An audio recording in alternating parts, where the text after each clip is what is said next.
आधुनिक बनाने के लिए व्यापक स्तर पर प्रयास किए जा रहे हैं, जिसके अंतर्गत जहां एक और स्वच्छ भारत मिशन के माध्यम से देश के लाखों शहरों, कस्बों और नगरों में स्वच्छता की एक नई कार्य संस्कृति विकसित हुई है, वहीं अमृत योजना के माध्यम से शहरों में जल आपूर्ति, सीवरेज व्यवस्था, हरित क्षेत्रों के विकास की दिशा में भी अभूतपूर्व कार्य किया जा रहा है।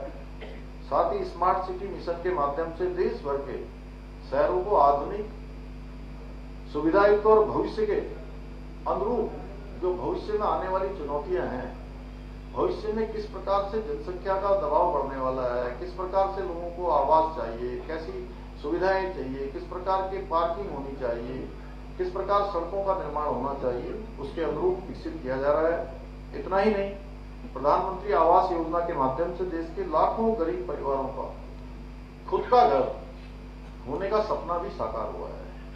सच में अगर देश की आजादी के बाद अगर हम पिछले 70 वर्षों को देखेंगे तो 70 वर्षों में बहुत कम मात्रा में मकान बनाए गए और इन सालों में लगभग 4 करोड़ के लगभग पूरे देश के अंदर गरीब भाई बहनों को उनके अपने घर मिले हैं प्रधानमंत्री मोदी जी, जो अपने आप में एक बहुत बड़ा रिकॉर्ड है।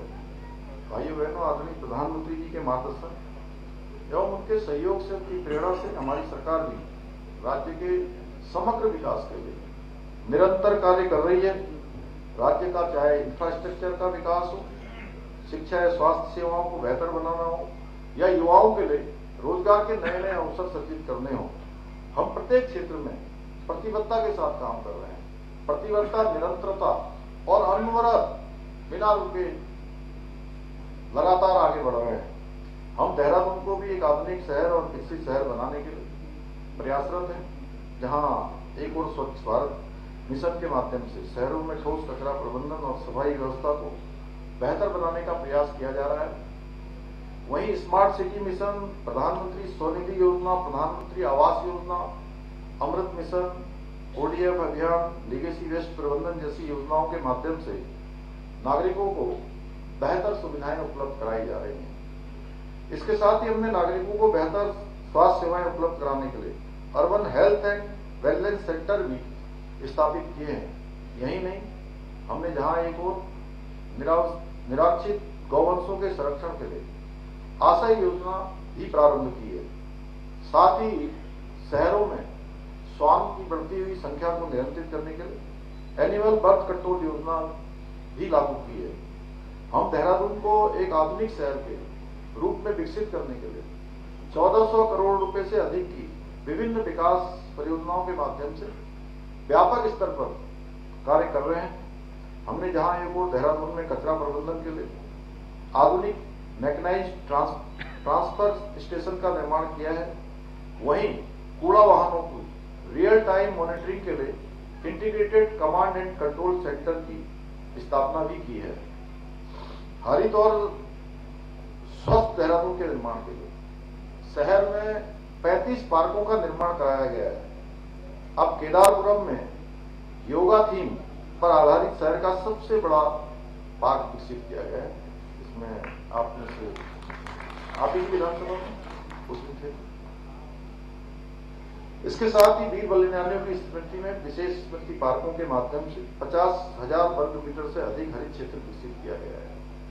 जल संरक्षण को बढ़ावा देने के लिए जल भराव वाले चिन्हित स्थानों पर रिचार्ज फिट बनाए जा रहे हैं। साथ ही शहर की नदियों के पुनर्जीवन के लिए रेणु रिस्पना अभियान भी संचालित किया जा रहा है। वहीं जो इकोलॉजी और इकोनॉमी, एक मॉडल और पूरे देश को अच्छा पर्यावरण देना, अच्छा जल देना, अच्छा जीवन देने का काम देवभूमि उत्तराखंड से होता है, तो निश्चित रूप से हमारा देहरादून शहर भी इसमें आगे रहे और पर्यावरण संरक्षण का एक संदेश यहाँ से भी जाना चाहिए। इसको देखते हुए 30 इलेक्ट्रिक बसों का संचालन भी यहाँ किया जा रहा है। इसके साथ ही निजी इलेक्ट्रिक वाहनों के लिए 11 स्थानों पर चार्जिंग स्टेशन भी स्थापित किए गए हैं। ये हम सभी के लिए गर्व का विषय है कि नेशनल क्लीन एयर प्रोग्राम के अंतर्गत स्वच्छ वायु सर्वेक्षण में देहरादून को देश भर में 19वां स्थान प्राप्त हुआ है।